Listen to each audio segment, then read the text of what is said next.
स्वागत है आपका आज के एपिसोड में। चलिए शुरुआत करते हैं पिछले अभ्यास प्रश्न के साथ। प्रश्न था, समग्र जल प्रबंधन सूचकांक निम्नलिखित में से किसके द्वारा जारी किया जाता है? ए नीति आयोग, बी जल शक्ति मंत्रालय, सी केंद्रीय जल आयोग, डी केंद्रीय प्रदूषण नियंत्रण बोर्ड। इस प्रश्न का सही उत्तर है विकल्प ए नीति आयोग। चलिए देखते हैं इसके विश्लेषण को। समग्र जल प्रबंधन सूचकांक नीति आयोग द्वारा समग्र जल प्रबंधन सूचकांक यानी CWMI लॉन्च किया गया। इसका उद्देश्य भारत में राज्यों एवं केंद्र शासित प्रदेशों के जल क्षेत्र की स्थिति तथा जल प्रबंधन प्रदर्शन का वार्षिक स्नैपशॉट प्रदान करना था। बता दें कि यह सूचकांक नीति आयोग द्वारा जून 2018 में लॉन्च किया गया और इसके पहले संस्करण में भारत की जल संबंधी चुनौतियों पर प्रकाश डाला गया था। अतः विकल्प ए सही है।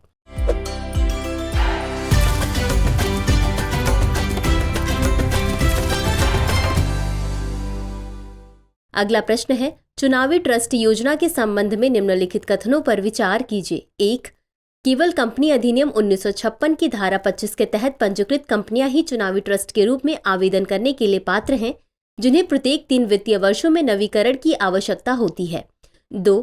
चुनावी ट्रस्टों को अपने वार्षिक योगदान का 95% लोक प्रतिनिधित्व अधिनियम 1951 के तहत पंजीकृत राजनीतिक दलों को वितरित करना आवश्यक है। उपर्युक्त कथनों में से कौन सा या कौन से सही नहीं है या नहीं है? ए केवल 1, बी केवल 2, सी 1 और 2 दोनों, डी न तो 1 और न ही 2। इस प्रश्न का सही उत्तर है विकल्प डी, न तो 1 और न ही 2। चलिए देखते हैं इसके विश्लेषण को। चुनावी ट्रस्ट योजना 2013 को केंद्रीय प्रत्यक्ष कर बोर्ड यानी CBDT द्वारा अधिसूचित किया गया था। केवल कंपनी अधिनियम 1956 की धारा 25 के तहत पंजीकृत कंपनियां ही चुनावी ट्रस्ट के रूप में आवेदन करने के लिए पात्र हैं, जिन्हें प्रत्येक 3 वित्तीय वर्षों में नवीकरण की आवश्यकता होती है। अतः कथन 1 सही है। चुनावी ट्रस्टों को अपने वार्षिक योगदान का 95% लोक प्रतिनिधित्व अधिनियम 1951 के तहत पंजीकृत राजनीतिक दलों को वितरित किया जाना आवश्यक है। अतः कथन 2 सही है। अगला प्रश्न है, international institute for democracy and electoral assistance के संबंध में निम्नलिखित कथनों पर विचार कीजिए। 1. वर्ष 1995 में स्थापित यह एक अंतर सरकारी संगठन है। 2. भारत इस संगठन का सदस्य नहीं है। 3. इसे संयुक्त राष्ट्र पर्यवेक्षक का दर्जा प्रदान किया गया है। उपर्युक्त कथनों में से कितने सही हैं? ए केवल 1, बी केवल 2, सी सभी 3, डी इनमें से कोई भी नहीं। इस प्रश्न का सही उत्तर है विकल्प बी केवल 2। चलिए देखते हैं इसके विश्लेषण को। International institute for democracy and electoral assistance यह एक अंतर सरकारी संगठन है जिसकी स्थापना वर्ष 1995 में की गई थी। अतः कथन 1 सही है। इसका लक्ष्य विश्व स्तर पर स्थायी लोकतंत्र को बढ़ावा देना है। भारत इसका एक संस्थापक सदस्य है। अतः कथन 2 सही नहीं है। इसे संयुक्त राष्ट्र पर्यवेक्षक का दर्जा प्रदान किया गया है। अतः कथन 3 सही है। इस संस्थान का सचिवालय स्टॉकहोम स्वीडन में स्थित है। अगला प्रश्न है, लाल बहादुर शास्त्री के संदर्भ में निम्नलिखित कथनों पर विचार कीजिए। 1. उन्होंने सर्वेंट्स ऑफ पीपल सोसाइटी के अध्यक्ष के रूप में कार्य किया, जिसकी स्थापना लाला लाजपत राय ने की थी। 2. वर्ष 1930 में उन्हें इलाहाबाद कांग्रेस कमेटी के अध्यक्ष का पद दिया गया। 3. उन्होंने लोगों को सरकारी भूमि लाभ एवं करों का भुगतान करने का विरोध करने हेतु प्रोत्साहित करने के लिए सविनय अवज्ञा आंदोलन में भाग लिया। उपर्युक्त में से कितने कथन सही हैं? ए केवल 1, बी केवल 2, सी सभी 3, डी इनमें से कोई भी नहीं। इस प्रश्न का सही उत्तर है विकल्प सी सभी 3। चलिए देखते हैं इसके विश्लेषण को। शास्त्री जी ने सर्वेंट्स ऑफ पीपल सोसाइटी के अध्यक्ष के रूप में कार्य किया, जिसकी स्थापना लाला लाजपत राय ने की थी, जो हरिजनों के उत्थान हेतु कार्य करती थी। अतः कथन 1 सही है। वर्ष 1928 में वह एक सक्रिय सदस्य के रूप में भारतीय राष्ट्रीय कांग्रेस में शामिल हुए। वर्ष 1930 में उन्हें इलाहाबाद कांग्रेस कमेटी के अध्यक्ष का पद दिया गया। अतः कथन 2 सही है। उन्होंने लोगों को सरकारी भूमि लाभ एवं करों का भुगतान करने का विरोध करने हेतु प्रोत्साहित करने के लिए सविनय अवज्ञा आंदोलन में भाग लिया। अतः कथन 3 सही है। उन्होंने गांधी जी के नमक सत्याग्रह के समय भी घर घर जाकर अभियान चलाने का निर्देश दिया। अगला प्रश्न है, राष्ट्रीय कंपनी कानून न्यायाधिकरण यानी NCLT के संदर्भ में निम्नलिखित कथनों पर विचार कीजिए। 1. यह कंपनी अधिनियम 2013 के अंतर्गत उत्पन्न होने वाले नागरिक कॉर्पोरेट विवादों को संबोधित करने हेतु स्थापित एक अर्ध न्यायिक निकाय है। 2. इसकी स्थापना बालकृष्ण इराडी समिति की अनुशंसा पर की गई थी। 3. इसके पास न्यायालयों के समान ही अपना आदेश लागू करने की शक्ति है। उपर्युक्त में से कितने कथन सही नहीं है? ए केवल 1, बी केवल 2, सी सभी 3, डी इनमें से कोई भी नहीं। इस प्रश्न का सही उत्तर है विकल्प डी, इनमें से कोई भी नहीं। चलिए देखते हैं इसके विश्लेषण को। राष्ट्रीय कंपनी कानून न्यायाधिकरण यह कंपनी अधिनियम 2013 के अंतर्गत उत्पन्न होने वाले नागरिक कॉर्पोरेट विवादों को संबोधित करने हेतु स्थापित एक अर्ध न्यायिक निकाय है, अतः कथन 1 सही है। इसकी स्थापना बालकृष्ण इराडी समिति की अनुशंसा पर की गई थी, अतः कथन 2 सही है। यह सिविल प्रक्रिया संहिता में निर्धारित नियमों द्वारा सीमित अथवा बाध्य नहीं है तथा प्राकृतिक न्याय के सिद्धांतों द्वारा निर्देशित है। इस अधिनियम के अन्य प्रावधानों एवं केंद्र सरकार द्वारा बनाए गए किसी भी नियम के अधीन है। यह अपने द्वारा दिए गए किसी भी आदेश को उसी प्रकार लागू कर सकता है जैसे कोई न्यायालय लागू करता है, अतः कथन 3 सही है। अगला प्रश्न है, क्रय प्रबंधक सूचकांक यानी PMI के संबंध में निम्नलिखित कथनों पर विचार कीजिए। 1. यह एक सर्वेक्षण आधारित प्रणाली है। 2. इसकी गणना विनिर्माण एवं सेवा क्षेत्रों के लिए अलग अलग की जाती है और फिर एक समग्र सूचकांक भी बनाया जाता है। 3. PMI को विश्व व्यापार संगठन द्वारा विश्व भर की 40 से अधिक अर्थव्यवस्थाओं के लिए संकलित किया जाता है। उपर्युक्त कथनों में से कितने सही हैं? A केवल 1, B केवल 2, C सभी 3, D इनमें से कोई भी नहीं। इस प्रश्न का सही उत्तर है विकल्प B केवल 2। चलिए देखते हैं इसके विश्लेषण को। क्रय प्रबंधकों की सूची यह सर्वेक्षण आधारित एक प्रणाली है जिसमें उत्तरदाताओं से पिछले महीने की तुलना में प्रमुख व्यवसायिक चर के संबंध में उनकी धारणा में बदलाव के बारे में पूछा जाता है, अतः कथन 1 सही है। इसकी गणना विनिर्माण एवं सेवा क्षेत्रों के लिए अलग अलग की जाती है और फिर एक समग्र सूचकांक भी बनाया जाता है, अतः कथन 2 सही है। PMI को विश्व भर की 40 से अधिक अर्थव्यवस्थाओं के लिए IHS मार्केट द्वारा संकलित किया जाता है, अतः कथन 3 सही नहीं है। IHS मार्केट विश्व भर की अर्थव्यवस्थाओं को चलाने वाले प्रमुख उद्योगों और बाजारों के लिए सूचना विश्लेषण एवं समाधान में वैश्विक अग्रणी प्रणाली है। IHS मार्केट S&P ग्लोबल का हिस्सा है। अगला प्रश्न है, अविश्वास प्रस्ताव के संबंध में निम्नलिखित कथनों पर विचार कीजिए। 1. भारत के संविधान में अविश्वास प्रस्ताव की प्रक्रिया का स्पष्ट उल्लेख है। 2. कोई भी लोकसभा सांसद जो 50 सहयोगियों का समर्थन प्राप्त कर सकता है किसी भी समय मंत्रिपरिषद के विरुद्ध अविश्वास प्रस्ताव पेश कर सकता है।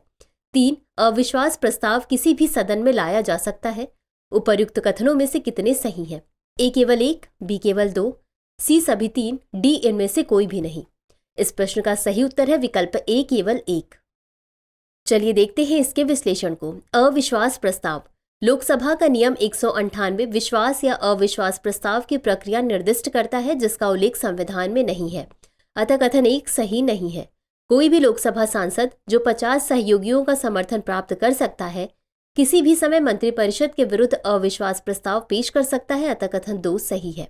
अविश्वास प्रस्ताव केवल लोकसभा में ही लाया जा सकता है, इसे राज्यसभा में पेश नहीं किया जा सकता, अतः कथन 3 सही नहीं है। अगला प्रश्न है, भारतीय प्रतिस्पर्धा आयोग यानी CCI के संबंध में निम्नलिखित कथनों पर विचार कीजिए। 1. यह भारत सरकार का एक सांविधिक निकाय है। 2. CCI का उद्देश्य अर्थव्यवस्था में समान प्रतिस्पर्धा सुनिश्चित करना और बनाए रखना, उत्पादकों को समान अवसर प्रदान करना तथा उपभोक्ताओं को लाभ पहुंचाना है। 3. आयोग में एक अध्यक्ष और 6 सदस्य होते हैं जिन्हें केंद्र सरकार द्वारा नियुक्त किया जाएगा। उपर्युक्त कथनों में से कितने सही हैं? A केवल 1, B केवल 2, C सभी 3, D इनमें से कोई भी नहीं। इस प्रश्न का सही उत्तर है विकल्प C सभी 3। चलिए देखते हैं इसके विश्लेषण को। भारतीय प्रतिस्पर्धा आयोग यानी CCI यह भारत सरकार का एक सांविधिक निकाय है और प्रतिस्पर्धा अधिनियम 2002 के तहत स्थापित किया गया था, अतः कथन 1 सही है। CCI का उद्देश्य अर्थव्यवस्था में समान प्रतिस्पर्धा सुनिश्चित करना और बनाए रखना, उत्पादकों के लिए समान अवसर प्रदान करना तथा उपभोक्ताओं को लाभ पहुंचाना है, अतः कथन 2 सही है। आयोग में एक अध्यक्ष और 6 सदस्य होते हैं जिन्हें केंद्र सरकार द्वारा नियुक्त किया जाएगा, अतः कथन 3 सही है। अगला प्रश्न है, कोलंबो सिक्योरिटी कॉन्क्लेव यानी CSC के संबंध में निम्नलिखित कथनों पर विचार कीजिए। 1. यह एक क्षेत्रीय सुरक्षा समूह है जिसमें भारत, श्रीलंका, मालदीव और मॉरिशस शामिल है। 2. इसका स्थायी सचिवालय नई दिल्ली में स्थित है। उपर्युक्त कथनों में से कौन सा या कौन से सही है या सही है? A केवल 1, B केवल 2, C 1 और 2 दोनों, D न तो 1 और न ही 2। इस प्रश्न का सही उत्तर है विकल्प A केवल 1। चलिए देखते हैं इसके विश्लेषण को। कोलंबो सिक्योरिटी कॉन्क्लेव यानी CSC यह एक क्षेत्रीय सुरक्षा समूह है। इसमें भारत, श्रीलंका, मालदीव और मॉरिशस शामिल हैं, अतः कथन 1 सही है। इसमें शामिल देशों की गतिविधियों के समन्वय और NSA निर्णयों के कार्यान्वयन के लिए वर्ष 2021 में कोलंबो में एक स्थायी सचिवालय स्थापित किया गया था, अतः कथन 2 सही नहीं है।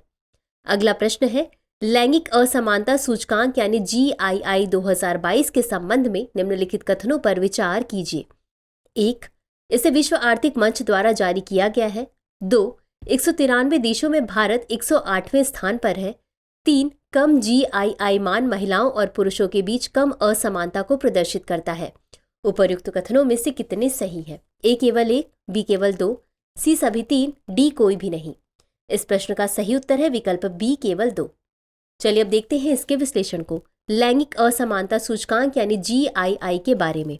हाल ही में UNDP द्वारा अपनी मानव विकास रिपोर्ट 2023-24 में लैंगिक असमानता सूचकांक जारी किया गया है, अतः कथन 1 सही नहीं है। GII भारत में 0.437 स्कोर के साथ 193 देशों में से 108वें स्थान पर है, अतः कथन 2 सही है। यह 3 आयामों का उपयोग करते हुए लैंगिक असमानता का एक समग्र मीट्रिक है। प्रजनन, स्वास्थ्य, सशक्तिकरण और श्रम बाजार। यह इन क्षेत्रों में महिला और पुरुष उपलब्धियों के बीच असमानता के कारण मानव विकास क्षमता में अंतर को दर्शाता है। GII मान 0 समानता से 1 अत्यधिक असमानता तक होता है। कम GII मान महिलाओं और पुरुषों के बीच कम असमानता तथा अधिक GII मान महिलाओं एवं पुरुषों के बीच अधिक असमानता को इंगित करता है, अतः कथन 3 सही है। आगे बढ़ने से पहले आपको बता दें कि दृष्टि IAS के NCERT ऑनलाइन कोर्स पर 24 मार्च तक 40% डिस्काउंट है। अधिक जानकारी के लिए डिस्क्रिप्शन में दिए गए लिंक पर क्लिक करें। तो चलिए अंत में देखते हैं आज के अभ्यास प्रश्न को। बंधुआ हाथी स्थानांतरण या परिवहन नियम 2024 के अनुसार किस परिस्थिति में बंधुआ हाथियों के स्थानांतरण की अनुमति दी जा सकती है? A. यदि मालिक लाभ के लिए हाथी को बेचना चाहता है। B. यदि कहीं और बेहतर रहने की स्थिति उपलब्ध है। C. यदि हाथी का व्यवहार आक्रामक हो रहा है। या D. यदि मालिक हाथी को वापस जंगल में छोड़ना चाहता है। इस प्रश्न का उत्तर कमेंट बॉक्स में जरूर दें। आज के लिए बस इतना ही। धन्यवाद। डियर व्यूअर्स, अपने एग्जाम की तैयारी को और बेहतर करने के लिए हमारे चैनल को लाइक, शेयर और सब्सक्राइब करना न भूलें।